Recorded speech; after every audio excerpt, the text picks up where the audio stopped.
Pendant la Seconde Guerre mondiale, l'Église catholique et les religieux ont joué un rôle de première importance de par les choix qu'ils ont pris sur les problèmes de l'époque, notamment la persécution des Juifs, le service du travail obligatoire, STO, et la résistance. Et cela malgré les persécutions qu'ils subissaient des régimes fascistes et nazis. En France, au début de la guerre, l'épiscopat français attend et ne proteste pas face aux mesures d'exclusion prises par le régime de Vichy à l'encontre des Juifs en 1940.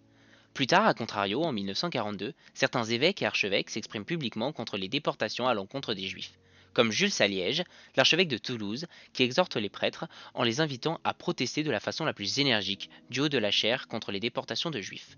Cette décision très impactante entraîne alors certains prêtres, de nombreux catholiques et des congrégations religieuses à s'impliquer dans le sauvetage des Juifs menacés de déportation, comme l'abbaye Glasberg au travers des Amitiés chrétiennes, ainsi que l'archevêque lui-même en proposant des places en famille d'accueil, en internat et dans des couvents.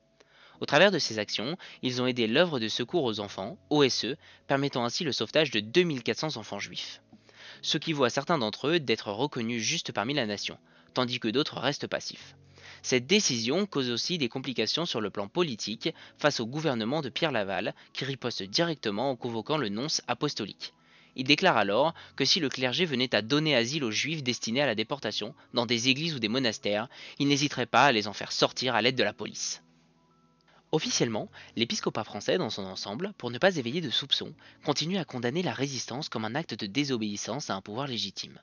Pendant ce temps, de nombreux catholiques et membres du clergé participent aux différents mouvements de résistance en France, tels que Liberté, les Cahiers du témoignage chrétien fondés par le père Chaillet, et les Jeunes chrétiens combattants, JCC, fondés par Gilbert Dru et Maurice René Simonet. L'insoumission au STO suscite aussi de nombreux débats. D'abord considérée comme une attitude incivique et individualiste, elle fut condamnée par l'épiscopat français. Cependant, le cardinal Liénard déclare plus tard que ce n'est pas un devoir de conscience de se soumettre au STO. Cet avis fut ensuite admis à l'unanimité par l'épiscopat français. À la fin du XXe siècle, en 1997, l'épiscopat français exprime publiquement sa repentance, notamment pour avoir attendu avant d'agir à l'encontre des persécutions dont les juifs faisaient l'objet. Cette persécution des Juifs suscite également dans le monde entier des réactions comme celle du pasteur Martin Niemöller, connu pour ses actions de protection des Juifs. En effet, dès 1934, il s'oppose à l'idéologie raciste et antisémite du régime nazi. Il participe à la fondation d'un groupe chrétien de résistance appelé l'Église confessante, qui défend les valeurs chrétiennes. Cette résistance s'exprime de diverses manières, mais généralement en cachant des Juifs pour les protéger de la déportation. De plus, Niemöller est aussi connu pour ses écrits dont est tirée la célèbre citation: quand ils sont venus chercher les socialistes, je n'ai rien dit, je n'étais pas socialiste. Quand ils sont venus chercher les syndicalistes, je n'ai rien dit, je n'étais pas syndicaliste. Quand ils sont venus chercher les juifs, je n'ai rien dit, je n'étais pas juif. Puis, ils sont venus me chercher et il ne restait personne pour protester. De nombreux prêtres et congrégations religieuses s'engagent dans l'aide à la résistance, les plus connus étant celles des jésuites et des franciscains en Allemagne et en Italie, même si l'Église subit de nombreuses persécutions dans ces pays. Un canal de communication entre la résistance allemande et la Grande-Bretagne se met notamment en place, permettant ainsi de faire circuler des informations importantes entre la résistance italienne antifasciste, la résistance allemande anti-nazie et la Grande-Bretagne, sous l'initiative et grâce au pape Pie XII. Les prêtres et les congrégations religieuses s'engagent aussi dans la résistance et pour les juifs, en Pologne, en Croatie, aux Pays-Bas et dans bien d'autres pays occupés par les nazis. Durant la Seconde Guerre mondiale, l'Église catholique ainsi que certaines communautés protestantes ont été confrontées à des choix déterminants face au régime totalitaire nazi et fasciste.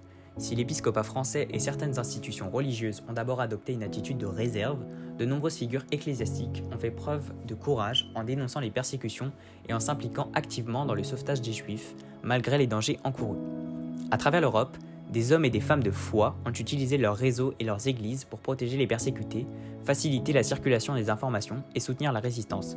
Des figures emblématiques comme le cardinal Liénard, le pasteur Martin Niemöller ou encore le pape Pie XII ont marqué l'histoire par leur prise de position et leurs actions. Si l'engagement religieux dans la résistance ne fut pas unanime, il témoigne néanmoins d'une lutte morale et spirituelle contre la barbarie. Aujourd'hui, ces actes de courage sont reconnus et certains de ces héros de l'ombre ont été honorés comme justes parmi les nations.